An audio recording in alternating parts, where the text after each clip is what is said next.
But no, there's been a lot more still going on. Joe's steady been in the headlines. So there's also been, he went on Savon's podcast. So I don't know if you're familiar with Savon the Don. Yeah, I'm familiar with Savon. I went to school with him. Oh, shit. So, okay. I literally, okay. I talked to his brother. Oh, my goodness. I'm familiar with Savon. That is disappointing. And his brother Narkim. So, yeah, we went to Brentwood High School like all 4 years together. Savon was like super popular and I was not at all. So we didn't run in the same circles whatsoever. And he probably didn't know of me at all because I was like super quiet. Well, the Don has been getting out of pocket. Okay, period. What's he been doing? So he's basically been going, I'm going to say this. He has been, for the small time creators, he has been showing that he is a son of Budden. Like the way he's been moving, like just the kind of conversations and his counterpoints have all been Budden-esque. I don't consume any of his content at all. So what's been going on? Joe went on there for an interview on the Need to Know podcast. He went in on an interview and they talked more about the breakup. So Savon, to his credit, I feel as though he kept it 100. He was like, "Hey, I was feeling overworked and overpaid, underpaid, probably. Yeah, overworked and underpaid. Excuse me. Because if he was overpaid, he would have stayed. Yeah, he would have been tripping. But he was like, I was feeling overworked and underpaid. He expressed that to Joe, which I understand. But then there were some other things that were said, and there were some other conversations that were made light of, and one being else? Screen Man, who's Alex. Mm-hmm. He used to also work there. That was Savon's friend also that he brought in, right? Mm-hmm. Okay. So Screen Man, Alex, said to one point where he was like, "Oh, Maul was bringing this to our attention, talking about what was going on, the flow of the production, the flow of work or whatever." Why would you? And that's what he said. Take Maul's opinion into consideration when it comes to flow of production or anything. Well, what he was saying was he was confused on why Maul was even bringing this to him. He was basically framing it like Maul and Rory came to them with these things and were putting that energy out. So they could get them on their side. Yeah. So everyone could just up and leave. Yeah. That was the big viral thing that kind of was taken from it. Because was Savon's sentiment like, I regret leaving? Okay. No, it was nothing like that. Okay. His thing was he grew, he got to his point, and now he's able to grow his stuff. And, that wasn't really bad. It was the fact that what Screen Man said, because that is what sparked what was going on with Rory and Maul, because Rory and Maul finally made a power move. Rory and Maul finally did something that I felt like if you're going to be part of this, that they should have been doing to capitalize. They put it on a paywall, and they put a Patreon out where they basically reacted to that interview. They called Screen Man a liar. Okay. They said Screen Man tried to paint it in a way like Maul said that he was overworked and underpaid to him. Maul said, "I've never been that. I've never said those words to people.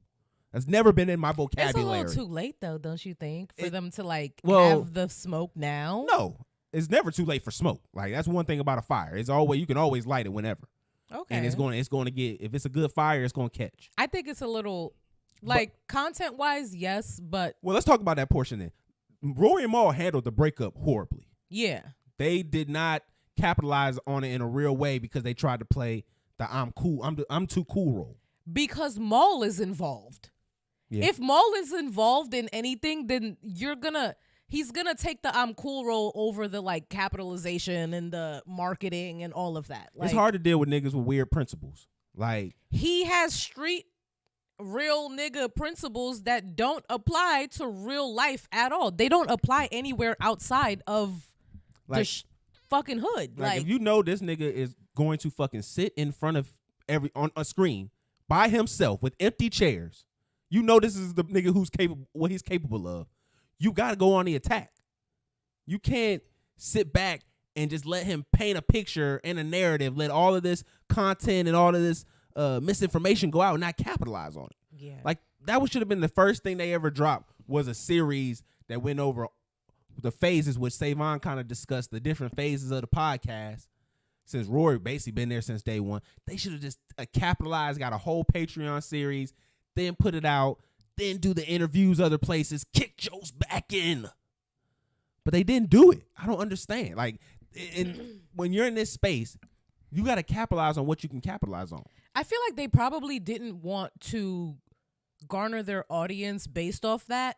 But regardless of if y'all did that or not, people are going to say that y'all got y'all audience because of y'all affiliation with Joe.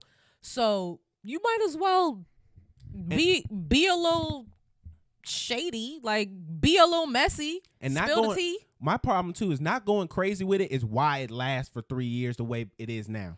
I'm bored. I mean, some people are. I think we are getting little spicy interactions back and forth.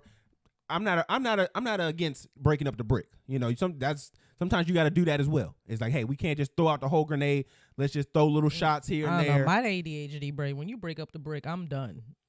Well, I mean, I done lost attention by the first break of the brick. I'm gone. Cool. Some people only get one piece of the brick. Some people come back for seconds. But I feel as though with the way they did it, they tried to break the brick up in such a tiny way. And honestly, this is the thing. The sad part about it is it's such a simple fix and it's such a easy crux because at the end of the day, it's just a bunch of grown men who really didn't trust each other and didn't respect each other. Joe didn't respect them the same way Spotify didn't respect Joe. And that's all it really comes down to. I don't think Joe wanted the information. I mean, he said that to a certain effect. Joe wanted the information from Spotify. They told him, hey, no, your talent. You have only this much what we're going to provide. Mm-hmm. He got pissed. That's why if you listen to what he ever talked about, that's why he left. It wasn't because of the money. It was because he wanted to be respected as an executive and not talent. And they didn't give him that. Do you think that Joe has worked enough to do that? I don't think the executives are going to look at you like that. Yeah. Because I don't think so either. What they see it as when your talent is your talent. I'm an executive because I'm an executive. I think if Joe... It may not always transition like that, but that's how they look at it.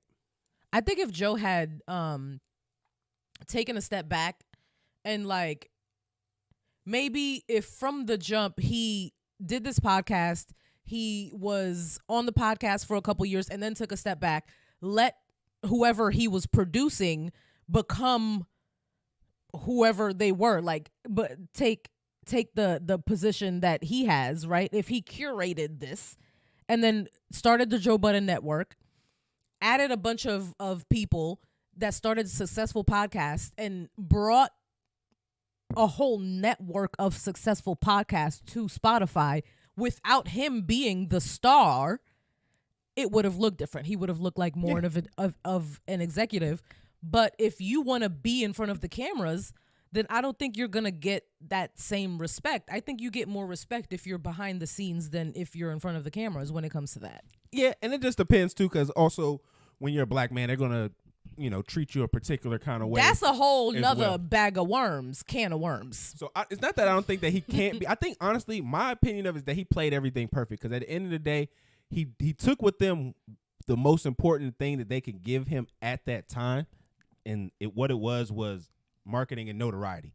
Like the fact that he could go to a place in a location, get Complex to push him, get his narratives out there, and grab a fan base from what they're spending money for people to see, and then bring it back to his podcast, which he's always had as a home base, curated that fan base, and then now he's selling with the Patreon a more exclusive and more intimate view of the life that he's already kind of given to people.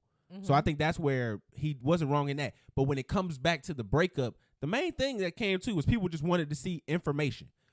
And Rory and Mal wanted to be a part of the information exchange. If Joe would have showed them the documents that he told them he couldn't for whatever legal reasons, they would have been cool.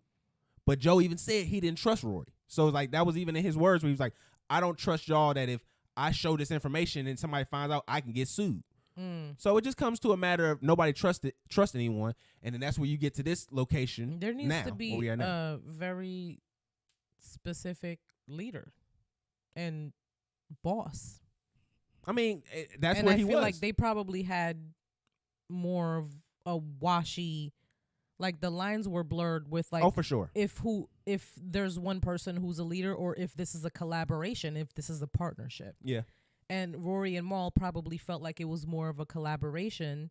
And Joe was like, no, this is the Joe fucking Budden podcast and this is the Joe Budden Network. Mm-hmm. Like, Y'all are employees. It started with once the name change was one, but also too there's a lot of work. It should have been that from the conception, and that's the problem. Yeah, and this is going to actually kind of bleed into our next topic, but it also talks about what he's bringing in and what kind of capital they're bringing in and things of that nature.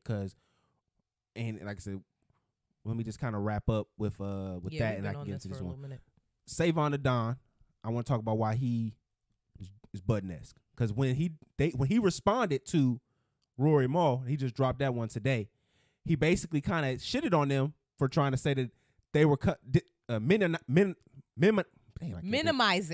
Jesus Christ! There's always one word per episode that you cannot say. I couldn't get that shit out. But they were minimizing their work, and I like that angle that he took. Shub's gonna love that one again.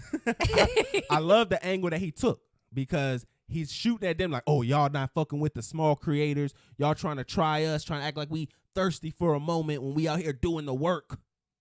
And he tried to flip the whole narrative. I'm not sure if it's going to be successful, but I hope it is. It was very Budden-esque. Fuck. I was looking at that. I was like, oh, Savon the Don is moving out of pocket right now. Be manipulative and flip the narrative to your benefit. Man, it was good. Like I said, that's the son of Budden right there.